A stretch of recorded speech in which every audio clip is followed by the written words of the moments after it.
وَإِنَّا لَهُ لَحَافِظُونَ.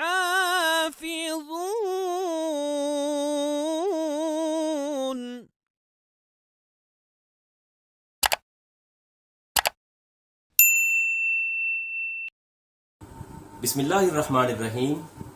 اللہم صلی علی سیدنا و مولانا محمد وعلی آل سیدنا و مولانا محمد وبارک وسلم وصلی علیہ. ناظرین گرامی قدر، السلام علیکم ورحمۃ اللہ وبرکاتہ. میں ہوں آپ کا میزبان Muhammad Iqbal Chishti. Faith guard YouTube channel کے ذریعے آپ کی خدمت میں ایک نئے موضوع، ایک نئے دن اور ایک نئی ایپیسوڈ کے ساتھ حاضر خدمت ہوں. حضرات دیوکار، سوشل میڈیا جہاں پر ہر ایک کے ہاتھ میں موبائل ہے، واٹس ایپ ہے، یوٹیوب ہے، فیس بک ہے. سوشل میڈیا کے ذریعے بعض لوگ ان کے ہاتھ میں کوئی کلپ آتا ہے تو بغیر سوچے سمجھے، بغیر تحقیق کیے، بغیر اس کی ویریفیکیشن کیے ہم اس کو آگے فارورڈ کر دیتے ہیں، اور جانے انجانے میں ہم اس گناہ کا ارتکاب کر رہے ہوتے ہیں جس کا ہم نے نہ کبھی سوچا اور نہ ہم نے اس کے اوپر کبھی غور کرنے کی جو ہے نا وہ ضرورت محسوس کی ہے. دور حاضر میں ایک بڑا ایک اہم قضیہ، مخمصہ اور ایک مسئلہ جو جہاں پر سیدہ عائشہ صدیقہ رضی اللہ تعالی عنہا کی ذات گرامی کے حوالے سے ہے، وہ یہ کہ ایک کلپ ہم نے دیکھا جس میں مختلف جو لوگ ہیں وہ سیدہ عائشہ کی شان میں گستاخی کا ارتکاب کرتے اور آپ کی ذات میں طرح طرح کی باتیں کرتے ہوئے نظر آتے ہیں. وہ یہ کہ معاذ اللہ سیدہ عائشہ جو ہیں وہ اپنی بھانجیوں کو، بھتیجیوں کو جو ہے نا وہ ان کے ساتھ اگر کوئی بات کرتا، ٹھیک ہے، تو اس کو بات کرنے سے پہلے وہ کہتی تھی ان کو جو ہے نا وہ اپنا جو پستان ہے یا اپنی چھاتیاں ہیں وہ دو. معاذ اللہ رب العالمین. نقل کفر نہ باشد. ہم تو ایسی چیزیں حرم رسول کے بارے میں ہم کرنا تو دور کی بات، ہم سوچنا بھی اس کو گناہ کبیرہ تصور کرتے ہیں. اس حدیث کا بیک گراؤنڈ کیا ہے، اس حدیث کا مصدر علم کیا ہے، اور اس حدیث کے بارے میں جو ایکچول روایت ہے، میں آگے بڑھانے سے پہلے اور اس پر تبصرہ کرنے سے پہلے میں وہ آپ کے سامنے ایک حدیث رکھنا چاہوں گا. مسلم شریف کی حدیث ہے، سیدہ عائشہ رضی اللہ تعالی عنہا ہی سے روایت ہے کہ سالم جو ہے وہ ابو حذیفہ کے حلیف تھے اور وہ ان کے گھر آتے جاتے تھے، اور حضرت ابو حذیفہ اور ان کی جو بیوی سہلہ بنت سہیل تھیں انہوں نے ان کو اپنا بیٹا بنایا ہوا تھا. اچھا، اب بچپن میں وہ ان کے پاس آتے جاتے تھے، تو جب یہ بڑے ہو گئے، اور میں یہاں پہ ایک بات اور عرض کرنا چاہوں گا کہ ابو حذیفہ جو تھے انہوں نے حضرت سالم کی اپنے بھائی کی بیٹی کے ساتھ ان کی شادی بھی کروائی ہوئی تھی. یعنی کہ اتنا ان کا صرف متبنہ انہوں نے نہیں بنایا ہوا تھا، بلکہ ان کا بھائی کے ذریعے جو ہے نا ان کا ریلیشن شپ بھی تھا. اب وہ سہلہ بنت سہیل حضور علیہ الصلوۃ والسلام کی بارگاہ میں آئیں اور عرض کرتی ہیں یا رسول اللہ، فقالت ان سالما قد بلغ ما يبلغ الرجال وعقل ما عقلوا، کہ سالم جو ہے وہ بچہ تھا، ہمارے گھر میں آیا جایا کرتا تھا تو کام کاج کے ذریعے، اب وہ بڑا ہو گیا ہے.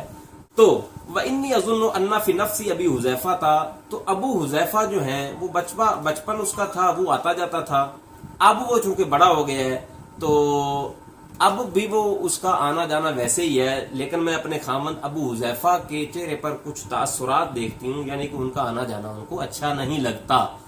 تو یا رسول اللہ میں کیا کروں؟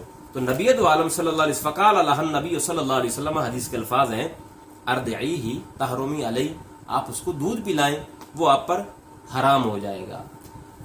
اب میں آگے سیدہ عائشہ رضی اللہ تعالی عنہا والی روایت کی طرف بڑھنے سے پہلے میں یہاں پر اپنے قارئین کو یہ بتانا چاہتا ہوں کہ نبی دو عالم صلی اللہ علیہ وسلم نے یہ جو فرمایا اردعیہ، اس کو سالم کو دودھ پلا دے، اس کا مطلب کیا ہے، اس کا پرپز کیا ہے؟ جو لوگ سیدہ عائشہ رضی اللہ تعالی عنہا کے حوالے سے بک بک کرتے نظر آتے ہیں یا ان کے بارے میں زبانیں دراز کرتے ہوئے نظر آتے ہیں، تن و تشنی کے تیر چلاتے ہوئے نظر آتے ہیں، تو ان کی طرف بڑھنے سے پہلے ان کا یہ جو اعتراضات ہیں وہ ڈائریکٹ نبی دو عالم صلی اللہ علیہ وسلم کی ذات پر آتے ہیں کہ نبی دو عالم صلی اللہ علیہ وسلم نے فرمایا اردعیہ، اس کو دودھ پلاؤ، تحرمی علیہ ویذهب الذی فی نفس ابی حذیفہ تھا.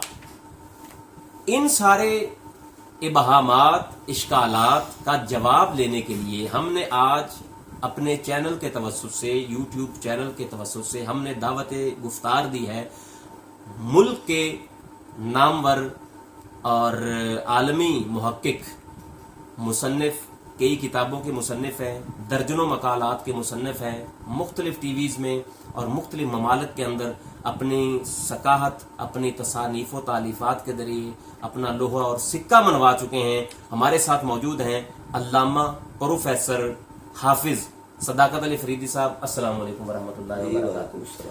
سر، میں نے مقدمۃ الموضوع رکھ دیا، آپ نے بھی سنا، ناظرین نے بھی سنا. آپ اس حوالے سے کیا کہیں گے جو لوگ کہتے ہیں کہ سیدہ عائشہ کہتی تھیں کہ پہلے اپنی بھانجیوں کو، بھتیجیوں کو کہتی تھیں، کیا ان لوگوں کو اس طرح کی کوئی جو لفاظی ہے کہ کرتے ہوئے شرم نہیں آتی؟ بھئی حرم نبوت ہے، کچھ تو حیا کر لو، کچھ تو شرم کر لو. اور اس کے بارے میں آپ کی کیا رائے ہے؟ اپنے علمی اور تحقیقی اور فنی انداز میں ہمارے قارئین کو اور سامعین کو اور ناظرین کو یہ بتائیں کہ وہ کس طرف چلے گئے ہیں. اور لوگ ان کو جو ایسے ایک لاجانی قسم کے خطیب ہیں، اپنی ٹریڈ مارک کمپنیوں کو چمکانے کے لیے لوگوں کا عقیدہ خراب کر کے رکھ دیا ہوا انہوں نے حرم نبوت کے حوالے سے، وہ اس طرح کی باتیں کر کے. پلیز سر کیا فرمائیں گے؟ بسم اللہ الرحمن الرحیم. چشتی صاحب گزارش یہ ہے کہ اللہ تعالیٰ کا ارشاد ہے فَإِن تَنَازَعْتُمْ فِي شَيْءٍ فَرُدُّوهُ إِلَى اللَّهِ وَالرَّسُولِ إِن كُنتُم تُؤْمِنُونَ بِاللَّهِ وَالْيَوْمِ الْآخِرِ ذَلِكَ خَيْرٌ وَأَحْسَنُ تَأْوِيلًا. ٹھیک ہے. جب تم کسی معاملے میں تنازع کا شکار ہو جاؤ تو پھر خود فیصلے نہ کرو، اس کو اللہ اس کے رسول کی طرف لوٹاؤ. ٹھیک ہے چشتی صاحب گزارش یہ ہے، نفس مسئلہ تو آپ نے بیان کر دیا جی. کہ کچھ بدبخت لوگوں نے ام المومنین حضرت عائشہ صدیقہ صلوات اللہ تعالی علیہا کی غربت پر غیر پارلیمانی الفاظ کہے اور بے حیائی کی انتہا کر دی. میں نے بھی وہ کلپ ایک آدھا سنا ہے. میں یہاں گزارش کرنا چاہتا ہوں، قرآن کریم کا طالب علم ہوں.